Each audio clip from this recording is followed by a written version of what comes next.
Hello guys, स्वागत है फिर से आपका हमारे चैनल में। दोस्तों यहाँ पे पीटी मॉडल प्रैक्टिस सेट में आप सभी को स्वागत है। देखिए यहाँ पर जो हम कर रहे थे उत्कर्ष क्लासेस का ये मॉडल पेपर यहाँ पे करने वाले हैं। तो मॉडल पेपर तो 2 है, इसके पहले मैं एक ऑलरेडी करा चुका हूँ, तो उनको जाकर देखना बिल्कुल ना भूलें। तो चलिए शुरू कर लेते हैं। पेपर का लेवल जो है बहुत शानदार रहने वाला है और आपके लिए यहाँ पर ये रामबाण साबित हो सकता है परीक्षा से, क्योंकि इनका जो है ये बहुत ही शानदार पेपर रहता है और इसके सारा क्रेडिट जो है ये उत्कर्ष क्लासेस को जाता है। तो चलिए शुरू कर लेते हैं आज के प्रैक्टिस सेट। सर पहले यहाँ पे शुरुआत करते हैं। हिस्ट्री के 5 प्रश्नों थे, तो पहला प्रश्न देख लेते हैं। तो कहा गया कि हड़प्पा सभ्यता से विश्व का प्राचीनतम ज्ञात गोदीवारा, जिसको यहाँ पे डॉक यार्ड मिलता है, वो कहाँ पे मिलता है। ठीक है, हड़प्पा सभ्यता की बात कर लेते हैं। तो यहाँ पे जो सबसे प्राचीनतम गोदीवाड़ा है वो मिलता है यहाँ पर लोथल में। लोथल कहाँ पड़ता है? गुजरात में पड़ता है, आप सभी को पता है।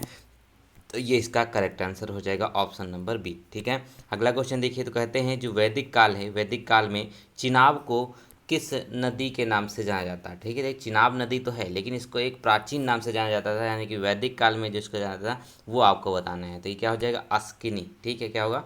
जो अस्किनी है ये आपका करेक्ट आंसर हो जाएगा। ठीक है, अस्किनी नाम से चिनाब नदी को जाना जाता था। ठीक है, चलिए अगला क्वेश्चन देखिए। कहते हैं यहाँ पर कि गौतम बुद्ध ने अपना प्रथम प्रवचन कहाँ पर दिया था। ठीक है, गौतम बुद्ध के द्वारा पहला प्रवचन कहाँ पर दिया गया, प्रथम उपदेश कहाँ पे दिया गया?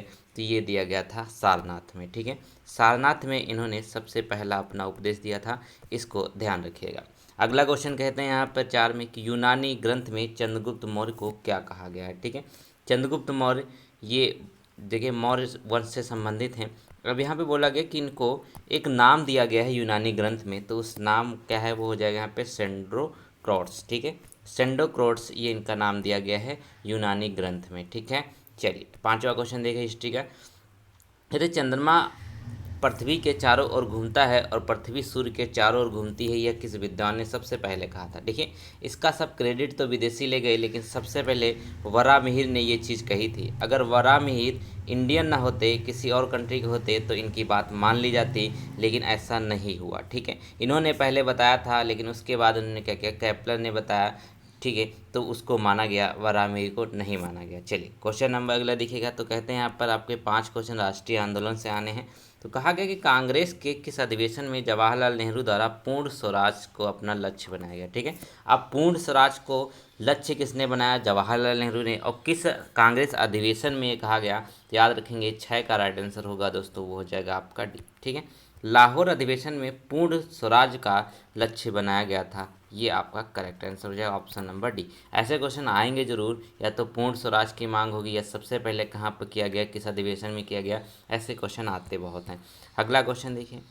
अगले क्वेश्चन में कहा गया कि प्राचीन स्मारक परिरक्षण अधिनियम किस वायसराय के काल में पारित हुआ। ठीक है, प्राचीन स्मारक जो है ये अधिनियम किस वायसराय के काल में पारित हुआ था? तो 7 का राइट आंसर हो जाएगा लॉर्ड कर्जन। ठीक है, लॉर्ड कर्जन के समय में जो स्मारक परिरक्षण अधिनियम है उसको लागू किया गया, और लॉर्ड कर्जन ने ही क्या किया था, यहाँ पर 1905 में बंगाल विभाजन किया था। ठीक है, ये लॉर्ड कर्जन के द्वारा ही किया गया था। तो ये आपका राइट आंसर हो जाएगा ऑप्शन नंबर ए।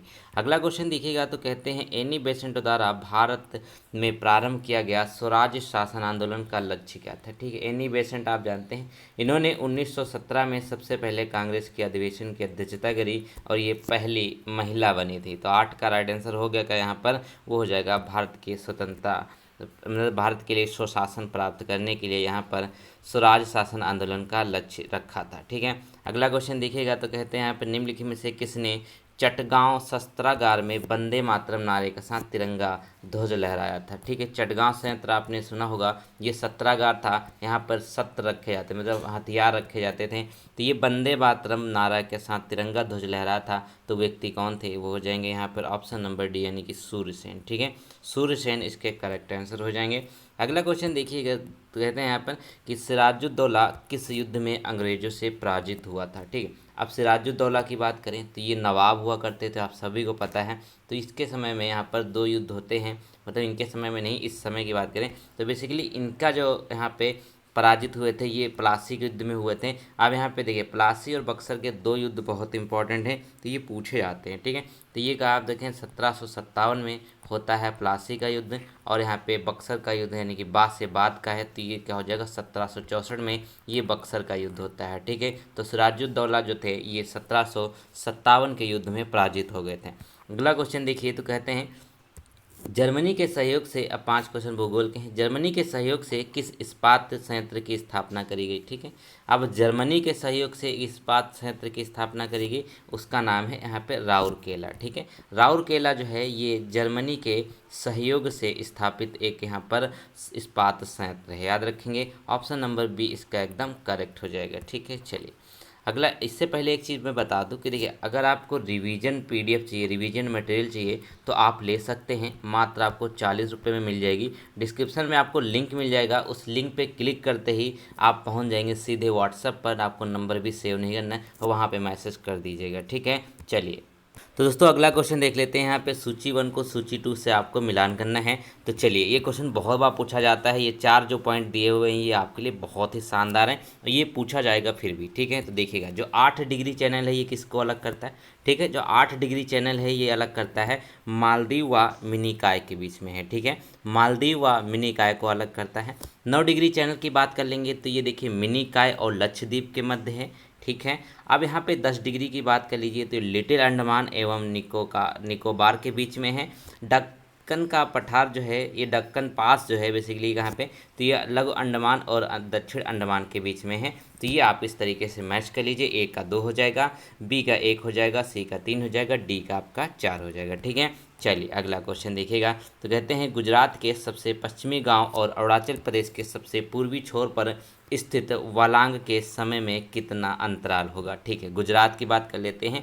तो ये हमारा जो कंट्री है, ठीक है, तो यहाँ पर देखिए एक राज्य यहाँ पर है अरुणाचल प्रदेश और ये गुजरात है। तो इनके बीच में जो डिफरेंस है वो कितना देखने को मिलता है वो यहाँ पे बोला गया है। तो 13 का राइट आंसर हो जाएगा। टोटल 2 घंटे का डिफरेंस आपको देखने को मिलता है। कितना?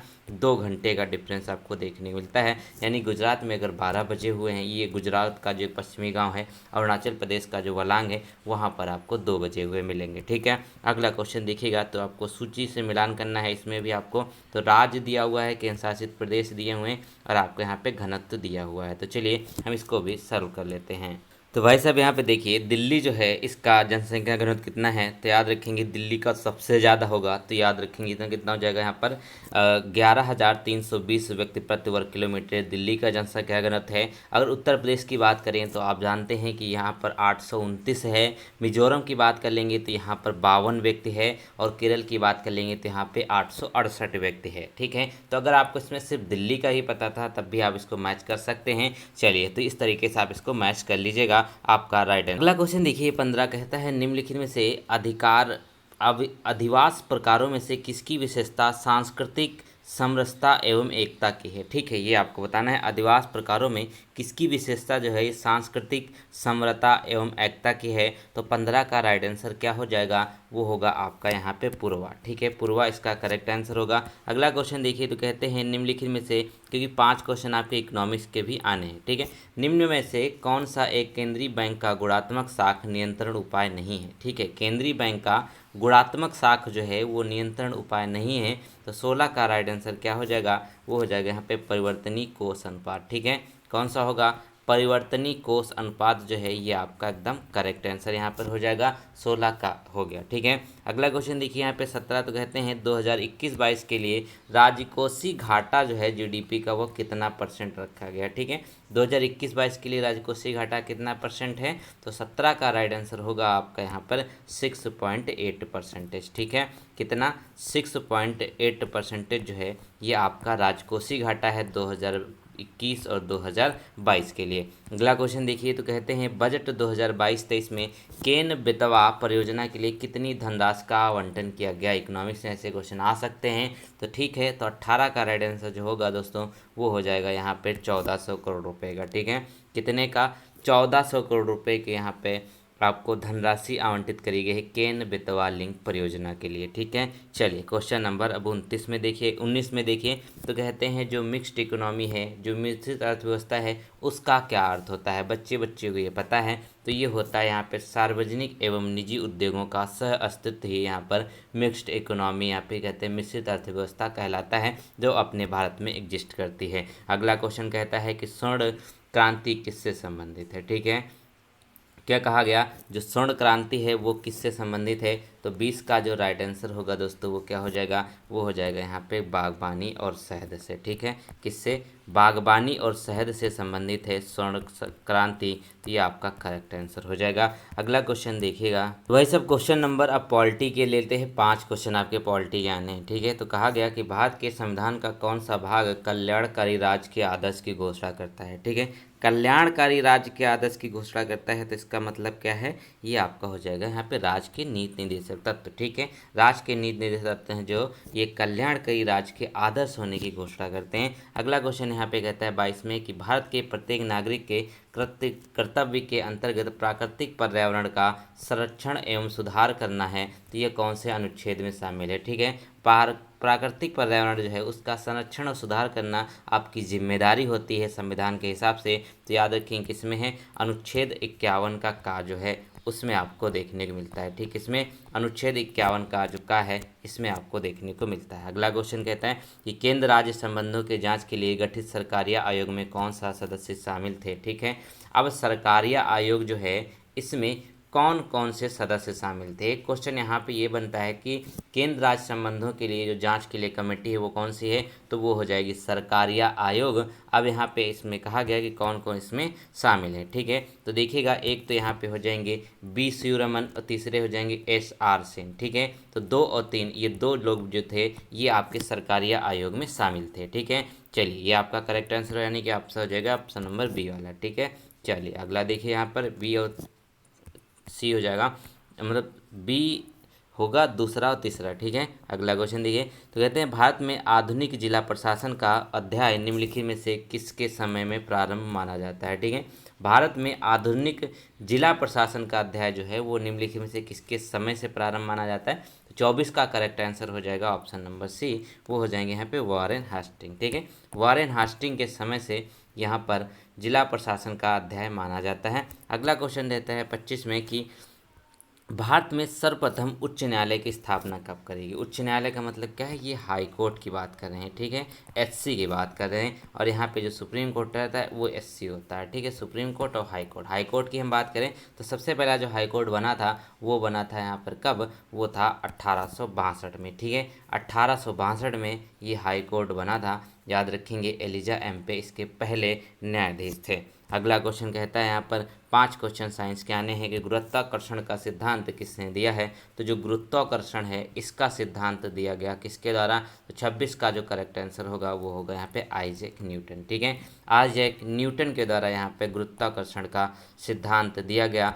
देखिए इन्होंने क्या किया था, सेब गिरते हुए सेब से इतनी बड़ी फिजिक्स बना दी थी। ठीक है, चलिए अगला क्वेश्चन यहाँ पे देखिएगा।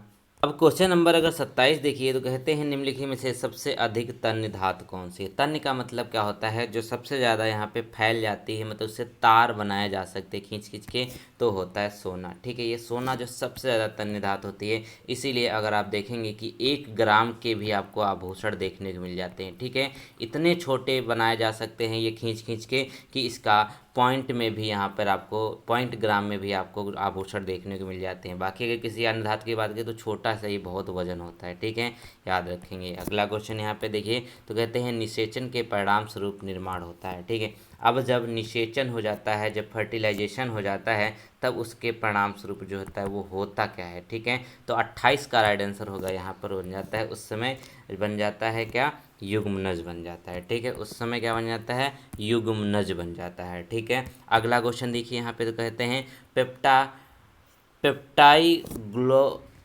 ठीक है एक बार फिर से पढ़ता हूँ, कोई दिक्कत नहीं है, मैं पढ़ लेता हूँ, ऐसा समझ समझिए कि सर क्या पढ़ा रहे हैं। ठीक है, पेप्टाइड डोग्लाइकेन की एक लग इकाई बनी होती है। ठीक है, ये आपको बताना है। तो 29 का राइट आंसर क्या हो जाएगा, एमिनो एसिड तथा शर्करा से। ठीक है, एमिनो एसिड तथा शर्करा से पेप्टाइड डोग्लाइकेन की एक लग इकाई बनी होती है। ठीक है, चलिए अगला क्वेश्चन देखिए यहाँ पे, तो ये मानव शरीर की सबसे लंबी जो कोशिका है वो कौन सी है। 30 में देखिए कि मानव शरीर की सबसे लंबी सेल है ना, largest cell of human body, तो वो कौन सी हो जाएगी, 30 का राइट आंसर होगा बी, यानी कि होती है आपकी तंत्रिका कोशिका। ठीक है, जो आपकी तंत्रिका कोशिका होती है ये मानव शरीर की जो है सबसे लंबी कोशिका होती है, मानव शरीर की सबसे लंबी कोशिका होती है। ठीक है, चलिए अगले प्रश्नों की तरफ चलते हैं। तो 5 क्वेश्चन आपके, उससे पहले हम साइंस के वो साइंस देख रहे थे ना, अब हम देखेंगे यहाँ पे हिंदी के। ठीक है, तो देखिए कहते हैं ना, निम्नलिखित में से उस विकल्प का सही विच्छेद सही नहीं है, वो चुनना है आपका जो सही विच्छेद यहाँ पर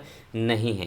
देखिए तो यहाँ पर हिम प्लस आदेशित हिमाच्छादित होता है, आत्मा प्लस अवलंबन होता है आत्मलंबन होता है, वधु प्लस उपालंब होता है वधुपालंब होता है। ठीक है, अब यहाँ पे जो गलत दिया है वो आपका होता है यहाँ पर 100 प्लस वलंबन जो है वो स्वावलंबन नहीं होता है, याद रखेंगे। तो ये आपका ऑप्शन नंबर ए यहाँ पे एकदम करेक्ट होगा। अगला क्वेश्चन देखिए, निम्नलिखित में से किस विकल्प में विलोम शुद्ध, यहाँ पर विलोम युग्म जो अशुद्ध है। ठीक है, अनभिज्ञ का क्या होता है, अनभिज्ञ का क्या होता है, भिज्ञ होता है, तो गलत हो गया। अपेक्षित का अनपेक्षित होगा, अनुक्त का विरक्त होगा, अधम का उत्तम हो गया। तो 3 आपके यहाँ पे सही दिए हुए हैं, गलत कौन सा हो गया, पहला वाला। ठीक है, चलो भैया अगला चल लेते हैं। तो कहते हैं कि लीन शब्द किसका पर्यायवाची है। ठीक है, जो लीन शब्द है ना, लीन, अब जैसे कहते हैं ना कि आप तो तपस्या में लीन हो गए भैया, तो 33 का क्या होगा, विमुग्ध हो जाना। ठीक है, लीन हो जाना मतलब खो जाना, विमुग्ध हो जाना, तो ये पर्यायवाची होगा। बिल्कुल सही बात है। कहते हैं युद्ध करने की प्रबल इच्छा। ठीक है, एक दोस्त आपका जरूर होगा जो बहुत ही यहाँ पे कहते हैं हर समय लड़ाई करने के मूड में रहता, तो कहते हैं युद्ध करने की अगर प्रबल इच्छा है तो उसके लिए वाक्यांश के लिए सही उचित शब्द क्या होगा, तो 34 का राइट आंसर होता है यहाँ पर आपका युत्सा। ठीक है, क्या होता है, युत्सा जो है ये आपका करेक्ट आंसर हो जाएगा। युत्सा का मतलब क्या है, वो बहुत ही लड़ाई के लिए व्याकुल है, बेताब है, बेचैन है। चलिए क्वेश्चन नंबर अगला 35 में देखिए, तो कहते हैं जो अर्घ है शब्द को अर्थमूल है, तो अर्ध शब्द का अर्थ क्या होगा। देखिए अर्घ जो होता है उसका मतलब क्या होता है, मूल्य होता है, और इसी तरीके से जो अर्ध होता है उसका मतलब क्या होगा, तो 35 का करेक्ट आंसर हो जाएगा यहाँ पे पूजनीय होता है ना। कहते हैं ना कि भगवान जो हैं वो अर्ध हैं। ठीक है, अर्घ हैं, तो क्या कहते हैं ना, जैसे अर्घ दिया जाता है। अब देखिए एक कहते हैं ना कि छठ पूजा में क्या होता है, अर्घ दिया जाता है, तो वो होता है कि वो पूजा की जाती है, पूजनीय होते हैं। समझ गए, बिल्कुल सही बात है। अब चलते हैं अगले प्रश्नों की तरफ। अब हम क्या करेंगे, जनरल अवेयरनेस और करंट अफेयर देख लेते हैं, उसके बाद यहाँ पे जो आपका पैसेज वगैरह है उनको देखेंगे हल्के। तो चलो भैया हो जाए। ठीक है, तो 51 में यहाँ पे करंट अफेयर के क्वेश्चनों को यहाँ पर हम देखेंगे, उसके बाद यहाँ पर क्या होंगे जनरल अवेयरनेस, दोनों एक साथ देखते थे। ठीक है, तो पहले क्या आ गया है आपका जनरल अवेयरनेस का। ठीक है, विश्व विरासत स्थल बेसिलिका ऑफ बोम जीसस किस राज्य में स्थित है। ठीक है, ये एक विश्व विरासत स्थल है जिसका नाम है बेसिलिका ऑफ बोम जीसस, ये किस राज्य में है, तो 51 का करेक्ट आंसर हो जाएगा, ये गोवा में स्थित है। ठीक है, गोवा में स्थित है। गोवा जब आज़ाद हुआ था उस समय डेट थी 1961 में, पुर्तगालियों ने इसको 1961 में छोड़ा। भारत कब आज़ाद हुआ था तो आप सभी जानते हैं, लेकिन इसके सालों के बाद यहाँ पर गोवा आज़ाद होता है। अगला क्वेश्चन देखिएगा, तो कहते हैं निम्नलिखित में से एक सरोद वादक नहीं है। ठीक है, इनमें से एक सरोद वादक नहीं है, वो आपको बताना है। तो 52 में देखेंगे अगर आप पहले से ले लें, देखिए तो एक तो आपका अली अकबर खां, अलाउद्दीन खां, अमजद अली खां, ये सब सरोद वादक हैं। ठीक है, अल्लाह रखा खां जो है ये आपके सरोद वादक नहीं है। ठीक है, ऑप्शन नंबर ए तो करेक्ट हो जाएगा। अगला क्वेश्चन कहता है निम्नलिखित में से आपको सुमेलित नहीं है ये बताना है। ठीक है, कौन इसमें सुमेलित नहीं है 53 में, तो हो गया क्या देखिएगा। तो कहते हैं जो बिहू है वो तो आसाम का है, घूमर जो है राजस्थान का है, लावनी जो लावनी त्यौहार है महाराष्ट्र का है, भांगड़ा कहाँ का है, अरे भैया ये तो पंजाब का है, दिया क्या है केरल दिया हुआ है, तो पंजाब का है, तो कौन सा ऑप्शन हो जाएगा 3 जो है एकदम सही हो जाएगा। चलिए अगला क्वेश्चन देखिए यहाँ पर। चलिए तो क्या हो जाएगा यहाँ पर आपका 53 का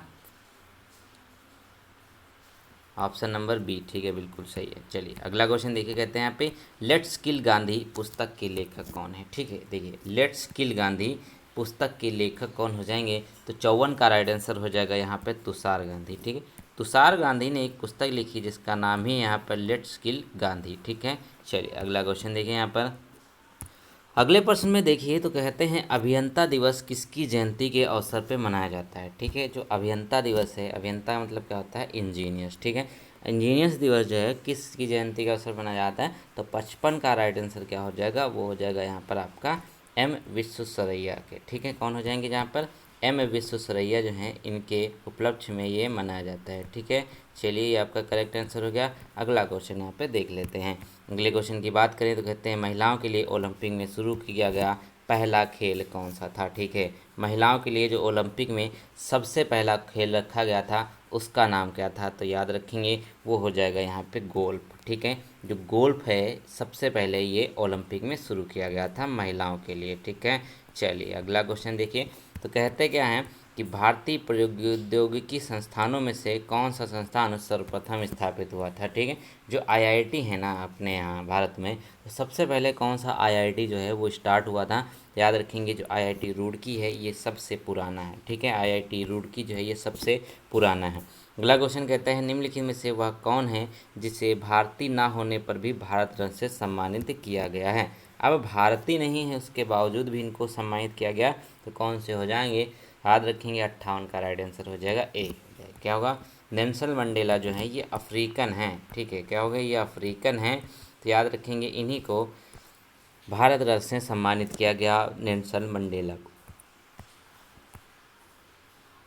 क्वेश्चन नंबर 59 देखिए। तो कहते हैं इंडिया विंस फ्रीडम पुस्तक के लेखक कौन है। ठीक है, इंडिया विंस फ्रीडम के पुस्तक के लेखक कौन है, ये नहीं पता तो आपको कुछ नहीं पता, यानी कि मौलाना अबुल कलाम आज़ाद इसके राइट आंसर हो जाएंगे 59 का ए वाला आपका करेक्ट आंसर हो जाएगा। ठीक है, चलिए अगला क्वेश्चन देखिए। तो कहते हैं अभिनव बिंद्रा किस खेल से संबंधित है, ये भी बहुत ही आसान है। तो अभिनव बिंद्रा ने, हाँ जहाँ तक मुझे याद है 2008 में इन्होंने जीता था। ठीक है, गोल्ड मेडल जीता था शूटिंग में। ठीक है, तो अब 60 का करेक्ट आंसर क्या हो जाएगा, ये हो जाएगा आपका ऑप्शन नंबर सी, यानी कि निशानेबाजी में। ठीक है, चलिए अगला क्वेश्चन देखिए। करंट, अब यहाँ पे रीजनिंग का आ गया।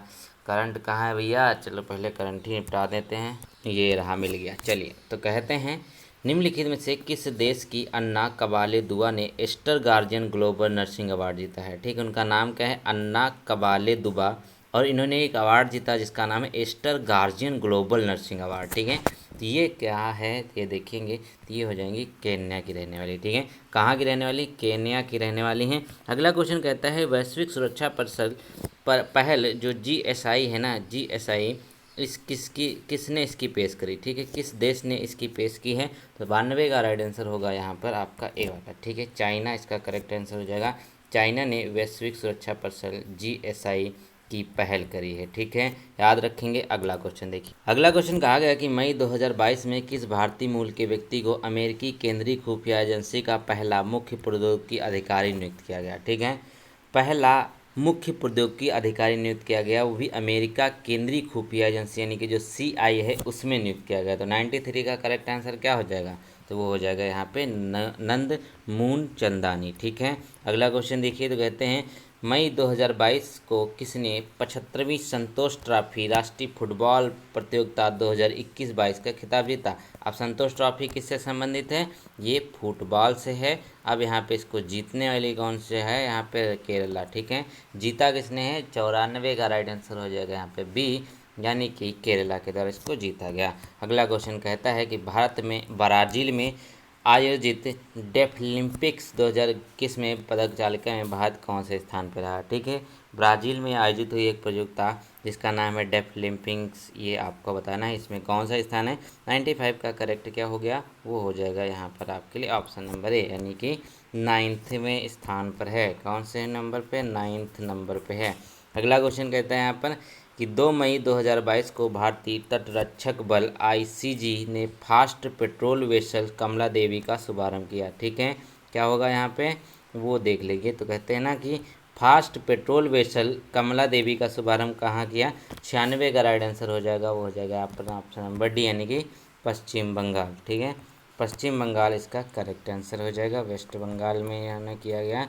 अगला क्वेश्चन देखिए। तो कहते हैं कि प्रतिवर्ष विश्व हाथ स्वच्छता दिवस या वर्ल्ड हैंड हाइजीन डे कब मनाया जाता है। ठीक है, विश्व हाथ स्वच्छता दिवस ये मनाया जाता है, आपका राइट आंसर हो जाएगा ऑप्शन नंबर बी, यानी कि आपका 5 मई को सेलिब्रेट किया जाता है। ठीक है, अगला क्वेश्चन कहता है कि 15वीं विश्व वानिकी कांग्रेस यानी कि जो वर्ल्ड फॉरेस्ट्री कांग्रेस है ना, इसकी मेज़बानी किस देश ने करी। ठीक है, वर्ल्ड फॉरेस्ट्री कांग्रेस की मेज़बानी किस देश ने करी।